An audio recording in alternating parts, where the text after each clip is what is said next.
four congresswomen known as the Squad targeted by Trump's racist tweets well before President Donald Trump launched a racist attack against four first-term, progressive Democratic congresswomen.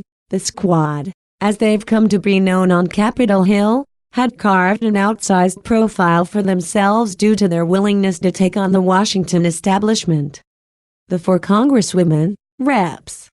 Ilhan Omar of Minnesota, Alexandria Ocasio-Cortez of New York, Rashida Tlaib of Michigan and Ayanna Pressley of Massachusetts, have not only been the focus of intense scrutiny and criticism from Trump and Republicans, but they've even sparred with House Speaker Nancy Pelosi in their drive to move the Democratic Party leftward.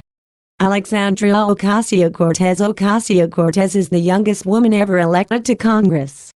Last year, she defeated 10-term incumbent former Democratic Representative Joe Crowley in the then 28-year-old Latina's first campaign.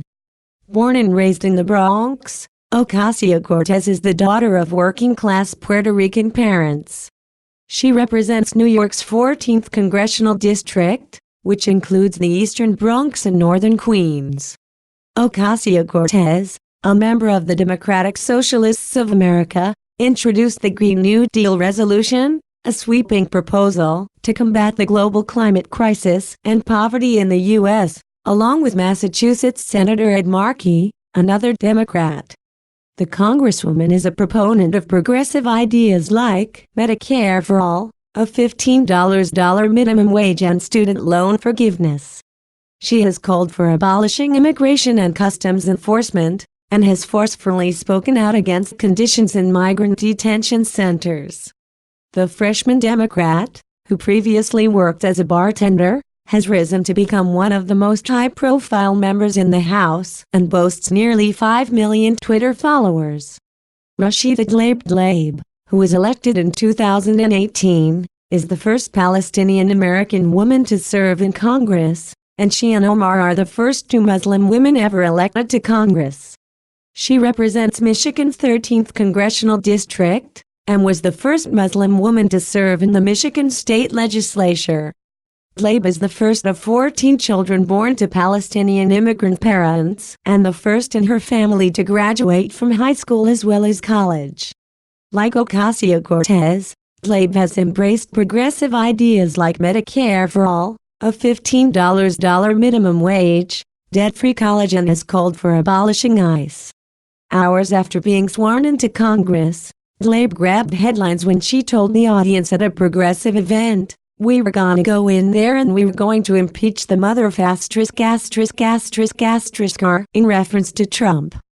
Tlaib aligned herself with a political cause far outside the Democratic mainstream when she said that she supports the controversial boycott, divestment and sanctions movement targeting Israel. Ayanna Pressley is the first black congresswoman to represent Massachusetts. Last year, Pressley defeated Massachusetts Representative Mike Capuano, a 20-year incumbent, in the Boston area's 7th Congressional District, which was once represented by John F. Kennedy. Nearly a decade ago, Pressley became the first black woman ever elected to Boston's City Council, and has long been seen as a rising star in Democratic politics. Pressley has spoken publicly about her father being incarcerated for much of her childhood and how she is a rape survivor. She has said, "The people closest to the pain should be closest to the power." Earlier this month, Pressley spoke out about poor conditions for detained migrants and the growing humanitarian crisis on the southern border after touring Texas border facilities with other Democratic lawmakers. Ilhan Omar is the first Somali-American member of Congress, and she and Tlaib are the first two Muslim women ever elected to Congress. The Congresswoman came to the U.S. more than 2 decades ago as a refugee and became an American citizen in 2000 at the age of 17, according to the New York Times. She won her election last year and now represents Minnesota's 5th Congressional District.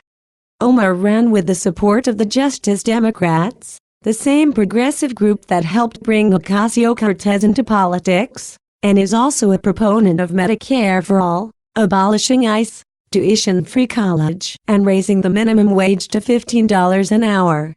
Omar has been a vocal critic of Israel's treatment of Palestinians, calling its government the apartheid Israeli regime in a tweet.